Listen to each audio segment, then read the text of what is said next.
The gunshot echoed across the dusty street of Redemption, Arizona, as Delilah Vaughn crashed through the saloon doors, her heart racing faster than a runaway stagecoach.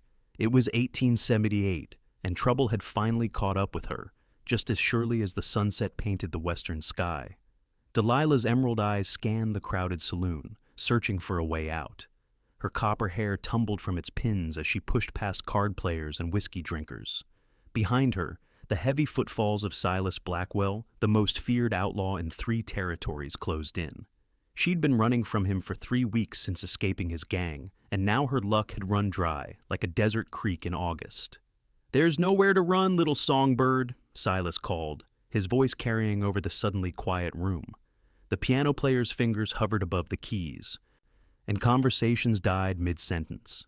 Everyone in Redemption knew Silas Blackwell's reputation. Delilah backed against the bar, cornered. At 22, she'd seen enough violence to last several lifetimes. She'd joined Blackwell's gang out of desperation after her father's death left her penniless, but she never imagined the brutality she would witness. When they'd murdered that family near Tucson, she knew she had to escape, no matter the cost. Silas approached, his spurs jingling with each step. The scar that split his left cheek twisted as he smiled. "You took something that belongs to me, Delilah. I want it back." The map to the old Spanish gold. She'd stolen it the night she fled, knowing it was the only leverage she had. "I don't have it anymore," she lied. Silas reached for her arm, his fingers like talons. "You always were a terrible liar. Touch her and meet God early." The voice was calm, but carried the weight of steel. Every head in the saloon turned toward the batwing doors, where a tall figure stood, silhouetted against the setting sun. Clayton Ashford stepped into the saloon, his movements deliberate. The badge on his chest caught the lamplight, not a town marshal's star, but the shield of a U.S. Marshal. His Stetson was pulled low over eyes that had seen too much death, and his hand rested near the Colt peacemaker on his hip. Silas slowly released Delilah's arm, turning to face the lawman. "This ain't your business, Marshal. A man threatening a woman in my jurisdiction makes it my business." Clayton's gaze never wavered from Silas.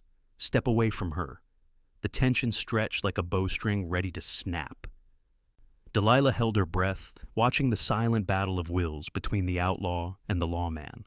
Clayton Ashford's reputation was well known throughout the territory, a man who'd tracked down the notorious Callahan brothers when no one else could, who never drew his gun unless he intended to use it, and who never missed. Silas weighed his options, eyes flicking from Clayton to his 3 men scattered throughout the saloon. "We'll finish this another time," he told Delilah, then nodded to his men. They backed toward the door, Silas the last to leave. "This ain't over, Marshal." When the door swung shut behind them, the entire saloon seemed to exhale at once. The piano player resumed his tune, and conversations gradually returned. Clayton approached Delilah, up close. She noticed the flecks of gold in his hazel eyes, and the fine lines at their corners, a man in his early 30s who'd seen more than his share of hardship. "You all right, madam?" he asked. Delilah straightened her shoulders. "I am now, thanks to you, though he'll be back." She extended her hand. "Delilah Vaughn." Clayton Ashford. His hand engulfed hers, calloused but gentle. "Mind telling me why Silas Blackwell is so interested in you?" Delilah hesitated. "It's complicated. It usually is with Blackwell." He glanced toward the door. "You got somewhere safe to stay tonight?" She shook her head. "I just arrived in town. Hadn't gotten that far in my planning when he found me." Clayton signaled to the barkeeper. "Sam, Miss Vaughn needs a room. Put it on my account." "That's not necessary," Delilah started. "It is, if you want to be alive tomorrow." His voice was matter of fact. "Blackwell doesn't give up easily, and I've been tracking him for months. Whatever your connection to him, you're safer under my protection." Delilah wanted to refuse. She'd learned the hard way that trusting people often ended badly. But the alternative was facing Silas alone, and she wasn't ready to die just yet. "Very well, Marshal. I accept your protection for tonight." Clayton nodded, the ghost of a smile touching his lips. "Just tonight, then. Tomorrow we can discuss what you know about Blackwell that's worth killing for." The room Sam provided was small but clean, with a window overlooking the main street. Delilah sat on the edge of the bed, pulling the stolen map from its hiding place sewn into her skirt lining. The yellowed parchment showed mountains, rivers, and markings that supposedly led to a fortune in Spanish gold, hidden during the Mexican-American War. A knock at the door made her quickly hide the map. "Who is it?" "Clayton Ashford. I've brought you some supper." She opened the door to find him holding a tray with a bowl of stew, bread, and coffee. "The kitchen was about to close," he explained. "Thank you." She accepted the tray, their fingers brushing momentarily. "You didn't have to do this. Figured you might be hungry." His eyes scanned the room briefly. "Keep that window locked. I'll be downstairs if you need anything." After he left, Delilah ate ravenously, realizing she hadn't had a proper meal in days. The stew was rich with chunks of beef and vegetables, the bread still warm. As she ate, she studied the map again, tracing the route with her finger. The gold was supposedly hidden in the Superstition Mountains, 3 days' ride east. If she could reach it first, she could start a new life somewhere far from Arizona territory. Somewhere Silas would never find her. Morning came with golden light streaming through the thin curtains.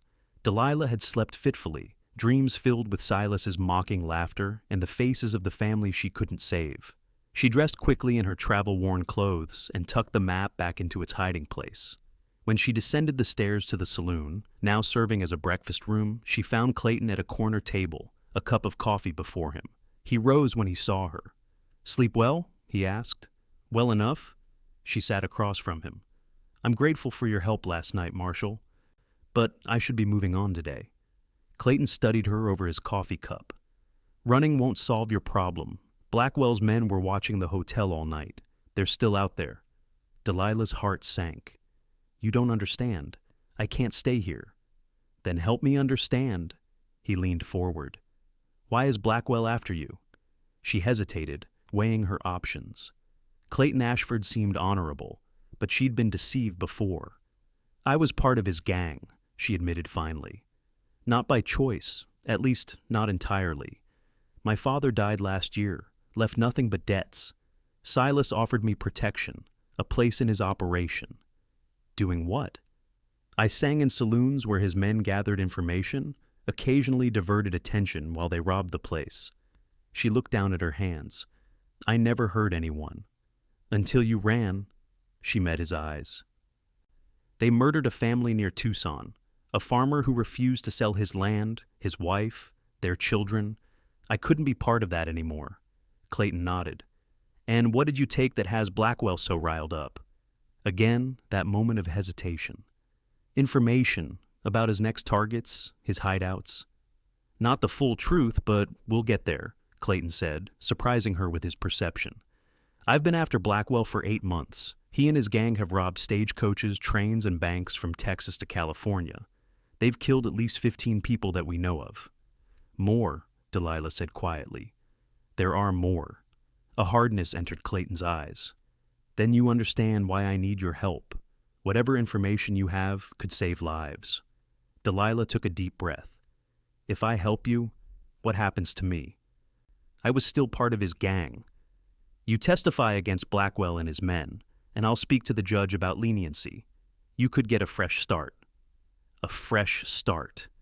The words were tempting, but Delilah knew better than to trust in easy promises.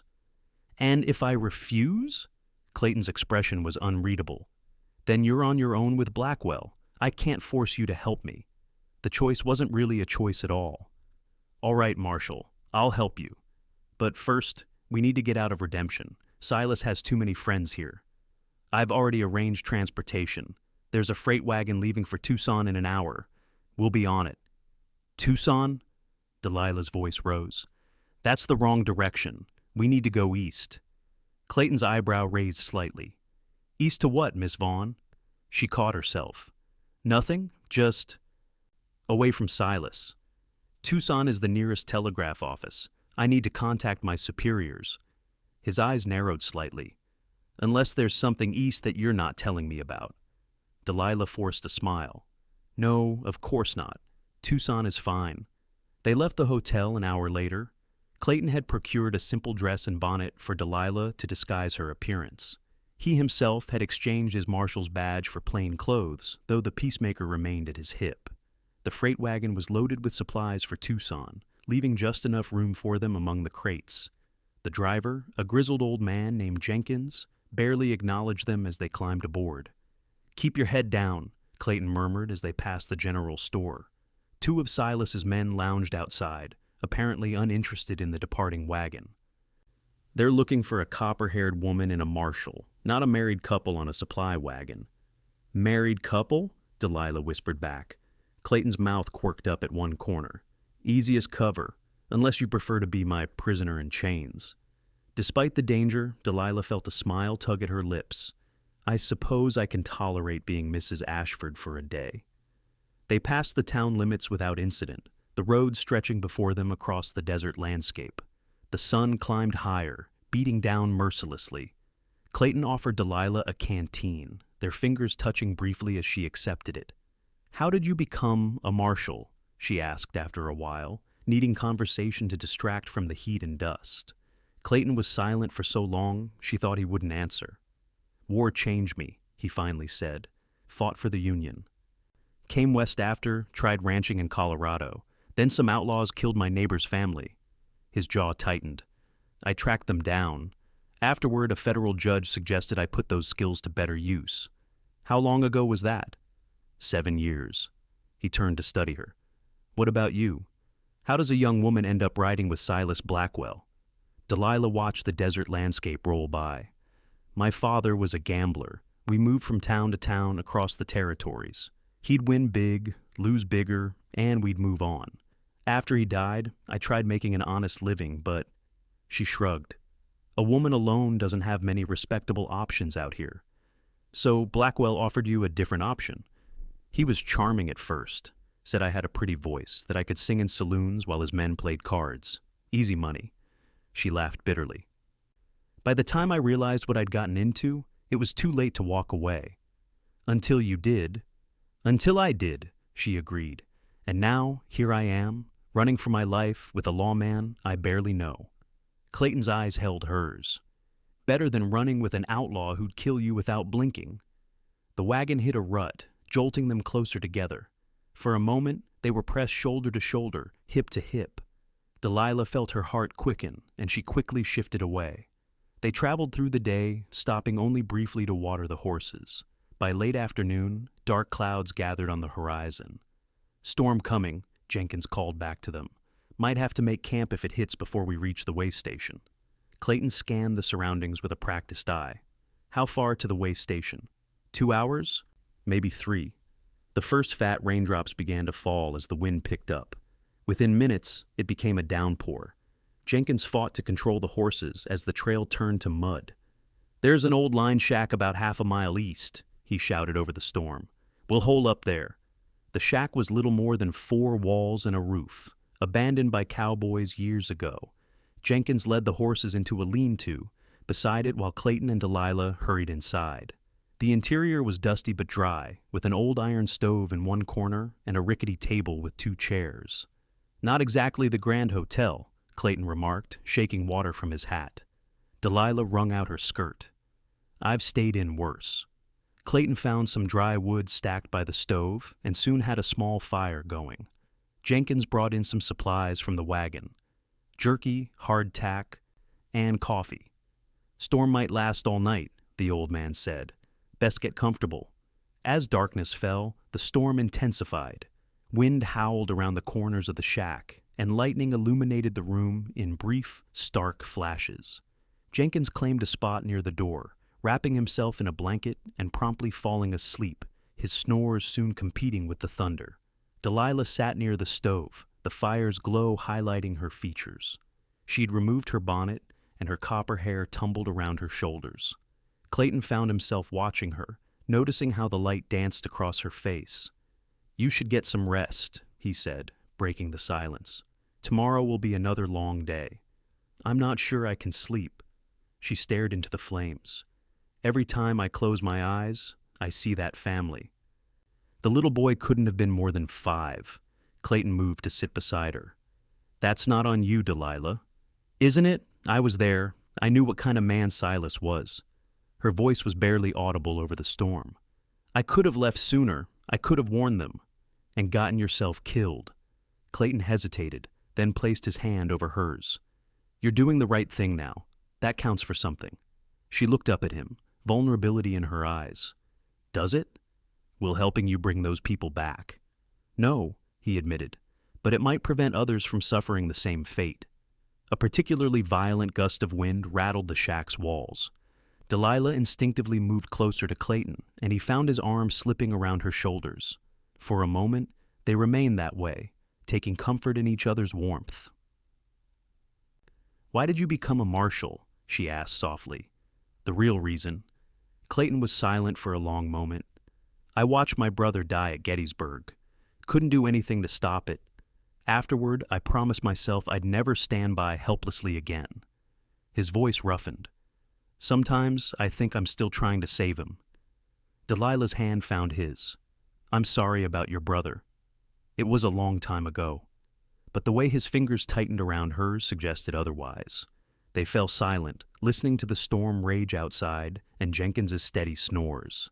Eventually, Delilah's head drooped against Clayton's shoulder, her breathing growing even as exhaustion claimed her. He remained still, unwilling to disturb her rest. In the flickering firelight, with the storm howling outside, Clayton Ashford made himself a promise he would protect this woman, not just because it was his duty, but because something about her called to the parts of himself he thought long buried. Morning brought clear skies and renewed purpose. They reached the way station by mid-afternoon and changed to a proper stagecoach bound for Tucson. As they traveled, Clayton noticed Delilah growing increasingly anxious. "Something on your mind?" he asked quietly while Jenkins dozed across from them. Delilah glanced out the window. "We're heading the wrong way," she finally admitted. "Wrong way for what?" She met his eyes. "Silas isn't just after me because I ran. He's after what I took." "And what exactly did you take?" After a moment's hesitation, she reached into her skirt and withdrew the folded parchment. "This. It's a map to Spanish gold hidden in the Superstition Mountains." Clayton unfolded the map carefully. "How much gold?" "Enough to start a new life. Or buy a small army." She watched his face. Silas was planning to use it to expand his operations, buy officials, set up legitimate businesses as covers. "And you thought you'd find it first?" "I thought," she sighed. "Yes, I thought I could find it, take enough to disappear somewhere far away." Clayton studied the map. "These markings, they match stories I've heard about lost Spanish mines. But people have been searching these mountains for decades. What makes you think this map is genuine?" Silas got it from a dying prospector who claimed to have found the entrance to the mine.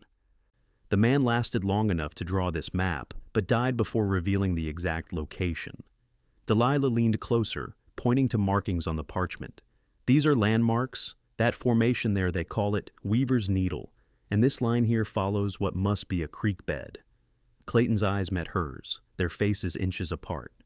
"You've given this a lot of thought." "It was my way out." Her voice softened. "My only chance for freedom." The stagecoach hit a rut, jolting them apart. Clayton carefully refolded the map. "If Blackwell believes this is genuine, he won't stop coming after you." "I know." Fear flickered in her eyes. "That's why we need to find it first." "We?" Clayton raised an eyebrow. "You want Blackwell. I want freedom." She held his gaze steadily. "Help me find the gold, and I'll give you everything you need to bring him down. Names, dates, locations of every crime I witnessed." Clayton considered her offer. Going after the gold meant deviating from his orders, potentially compromising his position. But if the map was genuine, it would draw Blackwell out, giving Clayton the opportunity he'd been waiting for. "One condition," he finally said, "any gold we find goes to the federal authorities. All of it." Disappointment flashed across Delilah's face. "And what happens to me? As I said before you testify, I'll speak to the judge about leniency." He hesitated, then added, "And I'll make sure you have enough to start over. Legally." Hope warred with skepticism in her expression. "You'd do that for me?" "I believe in justice, not punishment for its own sake." His voice softened. "You deserve a second chance, Delilah. When they reached the next way station, Clayton paid Jenkins to continue to Tucson with a message for his superiors. He was pursuing a lead on Blackwell and would report in when possible. They purchased supplies, 2 horses, and changed direction, heading northeast toward the Superstition Mountains. The terrain grew increasingly rugged as they approached the mountains. Massive red rock formations thrust upward from the desert floor, creating a maze of canyons and ridges. They made camp the first night in a sheltered hollow, a small fire providing warmth against the desert's chill. "According to the map, we should reach Weaver's Needle by tomorrow afternoon," Delilah said, studying the parchment by firelight. "From there, we follow the creek bed east." Clayton added wood to the fire. "These mountains have a reputation. Apache believe evil spirits guard the gold, killing anyone who seeks it. Do you believe in evil spirits, Marshal? I believe men are capable of enough evil without help from spirits." He settled back against his saddle. "But these mountains can kill you easily enough: rock slides, flash floods, rattlesnakes, not to mention dehydration and exposure. Trying to frighten me off?" A smile played at her lips. "Just making sure you understand the risks." His eyes reflected the firelight. "Gold fever has killed more men than gunfights ever did." Delilah's expression grew serious. "I'm not after the gold for greed. I just want—" She trailed off. "What do you want, Delilah? Really?" She stared into the flames. "A home. Somewhere I belong. Somewhere I'm not running or hiding or pretending to be someone I'm not." Her voice softened. "I've never had that." Clayton watched her across the fire, seeing not the outlaw or the saloon singer, but a woman searching for the same peace he sought himself. "I understand that better than you might think." Their eyes met, and something passed between them. Recognition, perhaps, of kindred spirits.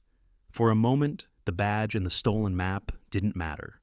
"We should get some rest," Clayton finally said, breaking the silence. "Dawn comes early."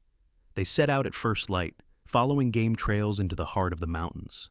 By midday, the distinctive spire of Weaver's Needle came into view, a massive stone pillar thrusting up from the surrounding landscape. "It's just as the map shows," Delilah said, excitement in her voice. "We need to find the creek bed that runs east from its base." They rode carefully, eyes scanning for the landmark. The sun beat down mercilessly, and their water supplies dwindled faster than Clayton liked. By late afternoon, they found what appeared to be a dry creek bed cutting through the rocks. "This has to be it," Delilah dismounted, comparing the terrain to the map. "The next marker should be a boulder, shaped like a sleeping bear."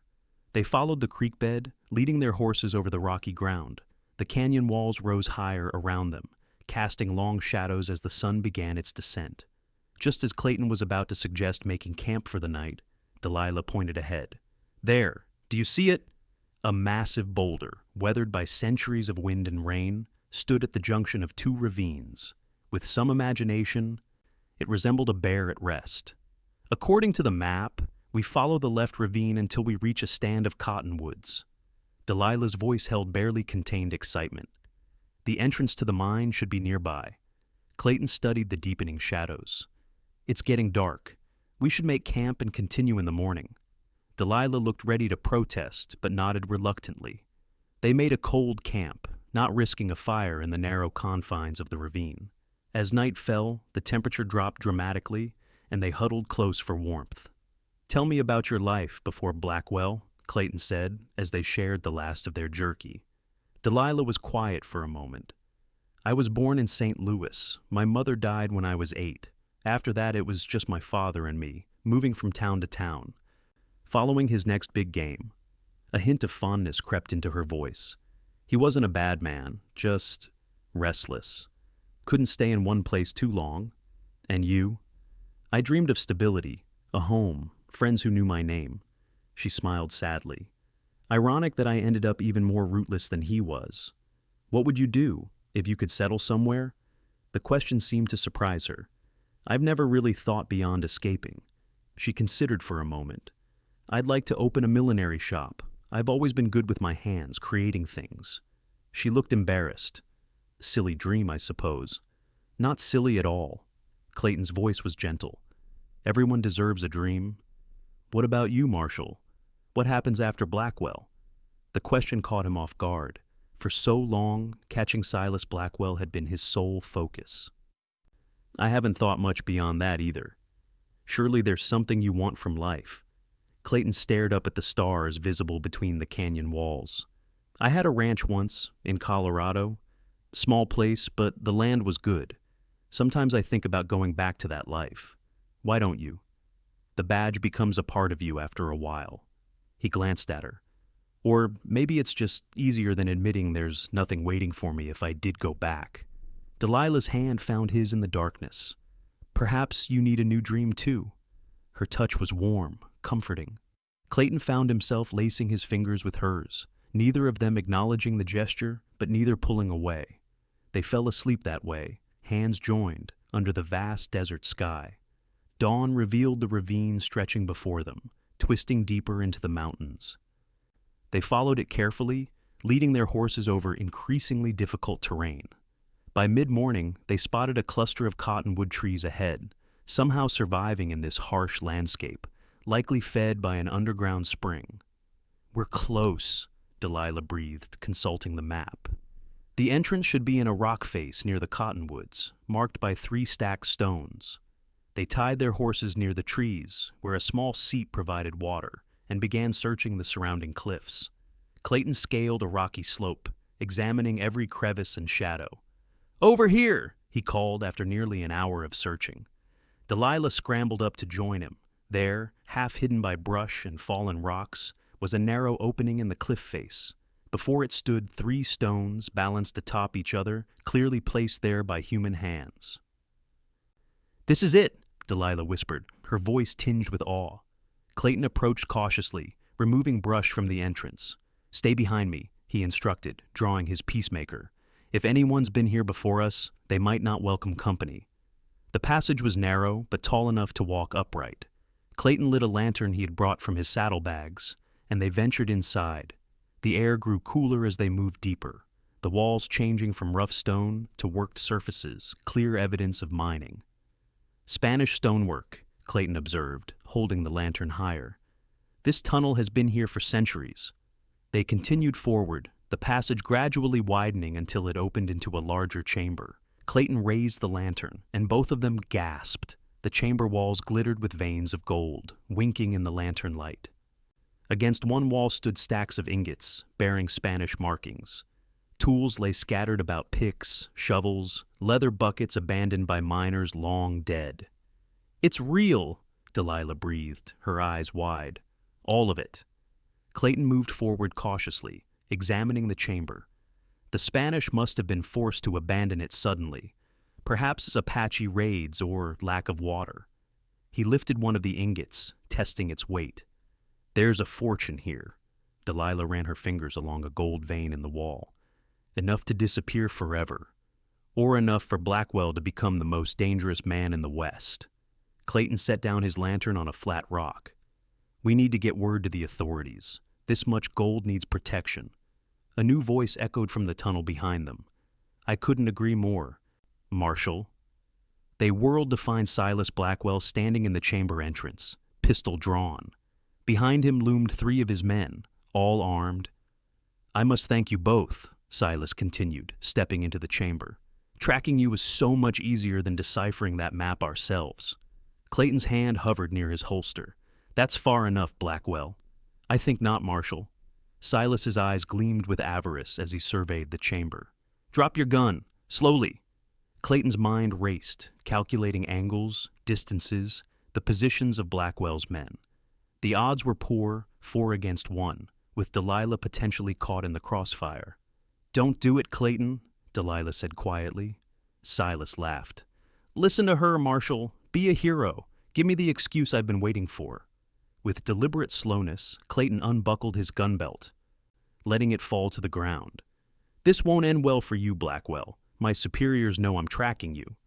"They know you're tracking me," Silas agreed. "But do they know where? I think not." He gestured to one of his men. "Tie them up. We'll deal with them after we've loaded what we can carry." The man stepped forward with rope. As he reached for Delilah, she suddenly lashed out, grabbing the lantern and hurling it at Silas. Oil splashed across his coat, flames erupting instantly. Chaos erupted in the chamber. Silas howled, beating at the flames. Clayton dove for his gun belt as Blackwell's men opened fire. Delilah scrambled behind a stack of ingots as bullets ricocheted off stone walls. Clayton rolled to cover, drawing his peacemaker. He fired twice the first shot, dropping the man nearest the entrance. The second hitting another in the shoulder. The wounded man staggered but returned fire, forcing Clayton back behind cover. Silas had managed to extinguish the flames on his coat, his face contorted with rage. "Kill them both!" he shouted. In the confined space, the gunfire was deafening. Clayton caught movement to his left, Delilah crawling toward a pile of abandoned mining tools. She reached a pickaxe just as the wounded outlaw spotted her. The man raised his gun. Clayton fired, his bullet finding its mark. The outlaw collapsed, but not before his shot went wide, striking the chamber ceiling. Dust and small rocks showered down. "The tunnel's unstable," Clayton shouted as more debris fell. "We need to get out." Silas, seeing his men down, backed toward the entrance, firing wildly. "This isn't over," he snarled. A larger rock crashed down, narrowly missing Delilah. The entire chamber seemed to groan, centuries-old supports beginning to give way. "Run!" Clayton grabbed Delilah's hand, pulling her toward the entrance. They dashed past Silas, who was struggling with a jammed pistol. As they reached the tunnel, a massive section of the ceiling collapsed behind them, filling the chamber with dust and debris. Silas's scream was cut short by the thunderous roar of falling rock. They ran through the tunnel, dodging falling stones, the mountains seeming to collapse around them. Sunlight appeared ahead, the entrance still clear.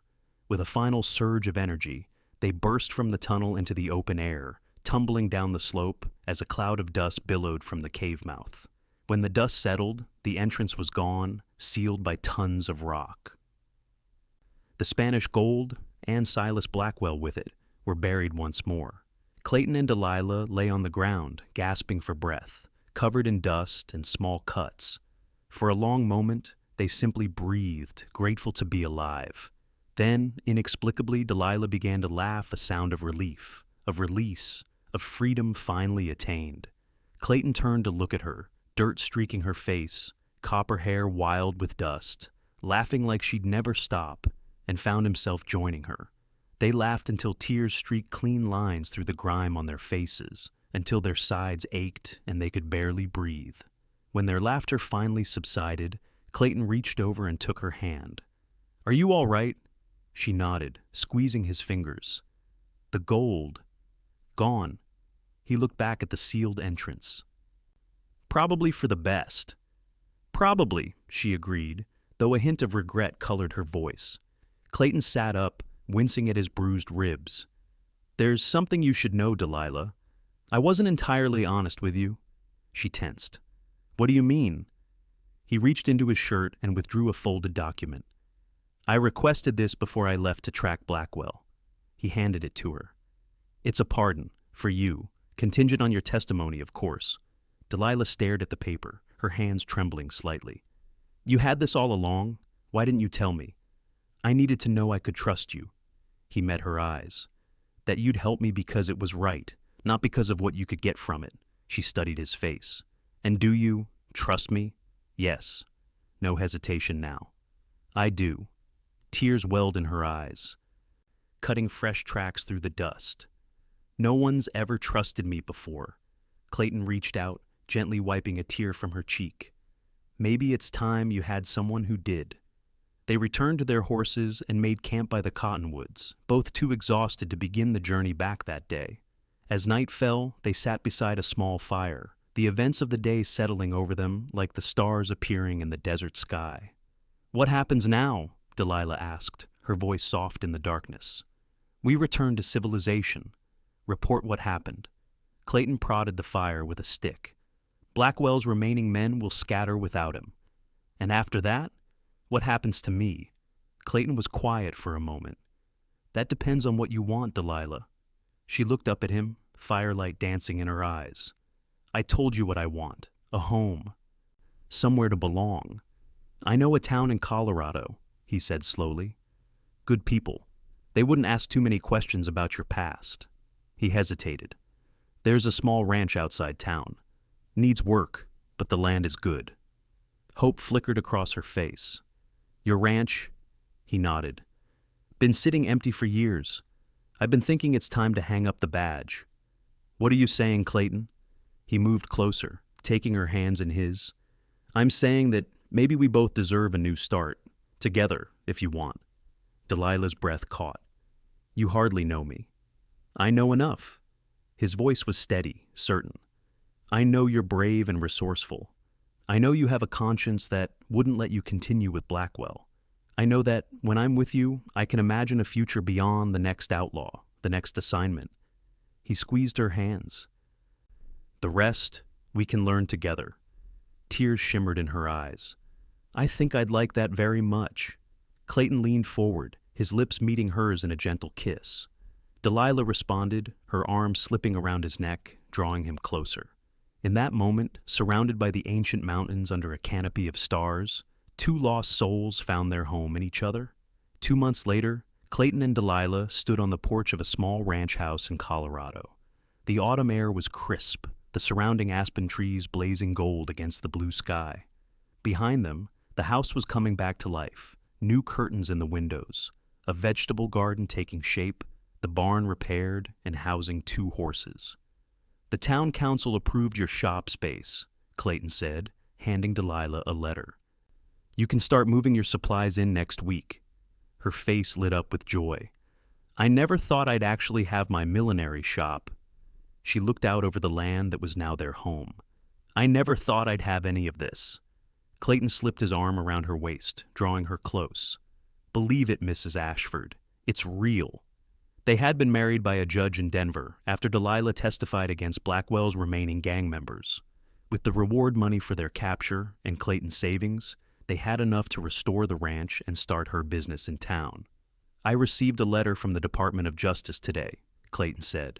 "They're officially closing the Blackwell case. His body was never recovered, but with the mine collapsed and all his men either dead or in prison." "He's gone," Delilah finished. "Truly gone." Clayton nodded.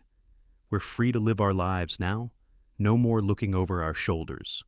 Delilah turned in his arms, looking up at the man who had become her protector, her partner, her love. "I used to think freedom meant having enough money to disappear. Now I know it's having somewhere and someone worth staying for." Clayton brushed a strand of copper hair from her face. "I spent years chasing outlaws across the territories, never realizing what I was really searching for." His voice softened. "It was you, Delilah. It was always going to be you." As the sun began its descent behind the mountains, painting the sky into hues of gold and crimson, Clayton and Delilah Ashford held each other close, no longer an outlaw and a lawman, but simply 2 people who had found in each other the home they'd both been seeking all along. And if, sometimes, Delilah dreamed of Spanish gold gleaming in lantern light, or Clayton woke reaching for a badge no longer pinned to his chest, they had only to look at each other to remember that what they'd found was worth far more than anything they'd left behind. In the spring of the following year, their family grew with the birth of their daughter, Emma Rose Ashford, who inherited her mother's copper hair and her father's steady gaze. 2 years later, a son joined their family, Thomas Clayton Ashford, named for the brother Clayton had lost so long ago. The millinery shop in town flourished under Delilah's skilled hands, becoming a gathering place for the women of the community. Clayton raised horses and cattle on their ranch, occasionally assisting the local sheriff when needed, but never again pinning on a federal badge. And if travelers passing through town sometimes told tales of Spanish gold hidden in distant mountains, or spoke in hushed tones of the notorious Silas Blackwell, Clayton and Delilah would exchange knowing glances across the dinner table, secure in the knowledge that their greatest treasure was not buried in some forgotten mine, but right there before them, in their children's laughter, in their love for each other, and in the home they had built together from the ashes of their pasts.